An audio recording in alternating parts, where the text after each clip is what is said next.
Hey there traders, Lance Beggs here from YourTradingCoach.com.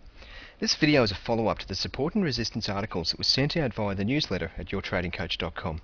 I received a few emails from readers who observed that the support and resistance articles didn't address breakouts, so they wanted to know, do I actually trade breakouts? And if so, how do I trade them?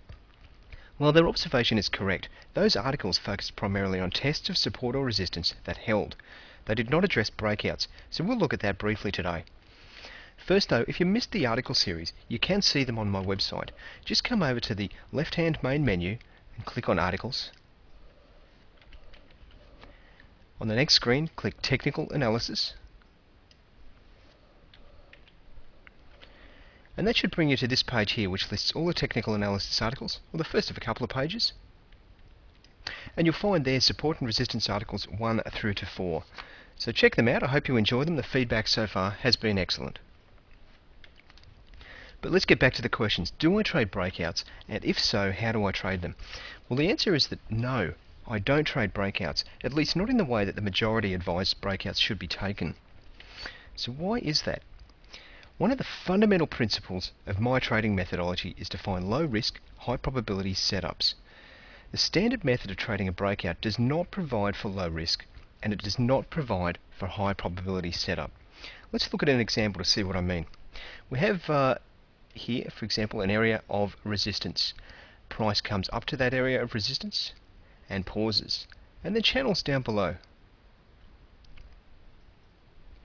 Now most people will suggest that when price finally breaks through this area here, that we enter here in this vicinity of the breakout with a stop loss down here somewhere just below the low of the area of congestion.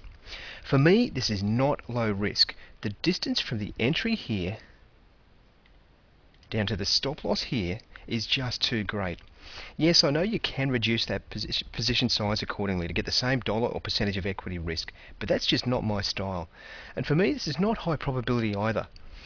Okay, in this situation, in this exact trade, there may be sufficient order flow in this area here to propel the price skywards and to make this trade a winner. That's great, but the statistics show a significant number of breakouts fail and will turn around, tracking back down that way and stopping you out for a loss. So it doesn't matter if it's a breakout of an area of congestion, as we just saw here, or something else, for example, a symmetrical triangle pattern. Entering here, stop loss down here. Regardless of the pattern forming the breakout, in my opinion, it's just not low risk or high probability. Now that doesn't mean you shouldn't trade breakouts if it's something you really relate to. Many traders trade breakouts and do very well, typically because the profits they make when they do win are proportionally much larger than the losses. So you'll see here, the average win much greater than the average loss. Okay, that's all well and good, but it does come at the cost of a lower winning percentage, and that's the part that just doesn't work for me. It may work for you. So how do I trade these areas? Well, the support and resistance article series handled the case where support and resistance held. So for example, resistance, again to stick with the same example, price comes up, tests that resistance area and falls. And we're aiming to trade short anywhere as close as we can to that support and resistance area, with the stop loss nice and tight just up above here. But what about when it breaks, when this area doesn't hold? How do I trade that? Well, I'm simply looking for price action to offer me a low risk, high probability setup just after the breakout. So anywhere in this area here, or in some cases even before it breaks out, down around here. Yes, you can get in before the breakout traders. Let's see what I mean.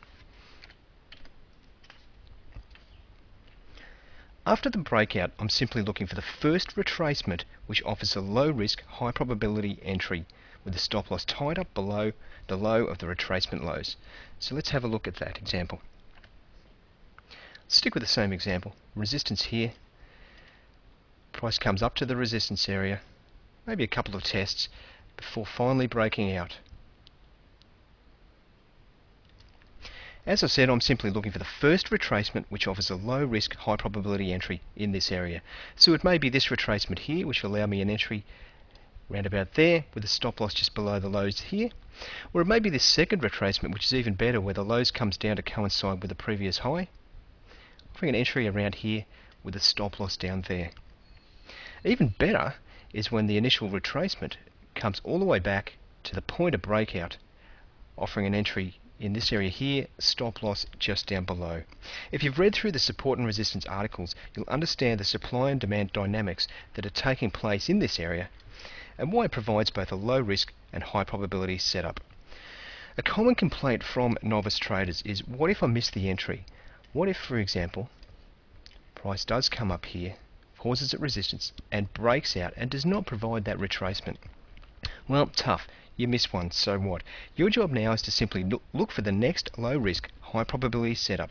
If it didn't come here, then it'll come sometime later. So hang in there. There's always more trades. But how do we enter before the breakout? It all comes down to price action analysis and being able to determine probable future price action from changes in momentum and volatility. This comes with experience, but let's look at a simple example. Once again, resistance. Price coming up to the area of resistance.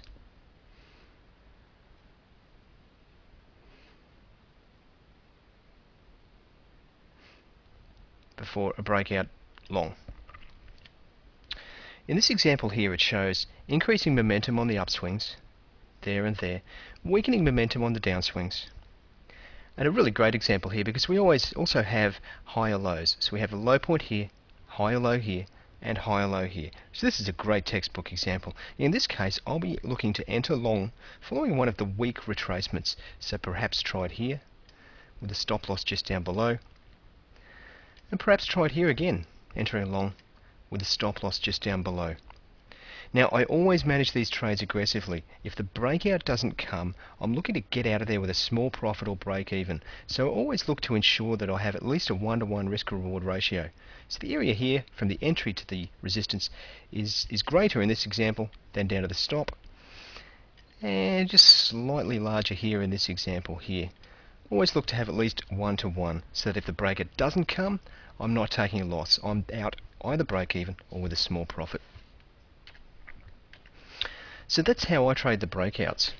Trying to enter short, somewhere up here for example on this one, prior to the breakout, beating those breakout traders. Or if I miss the entry, then I'm looking for the first low risk, high probability setup somewhere down in this area here.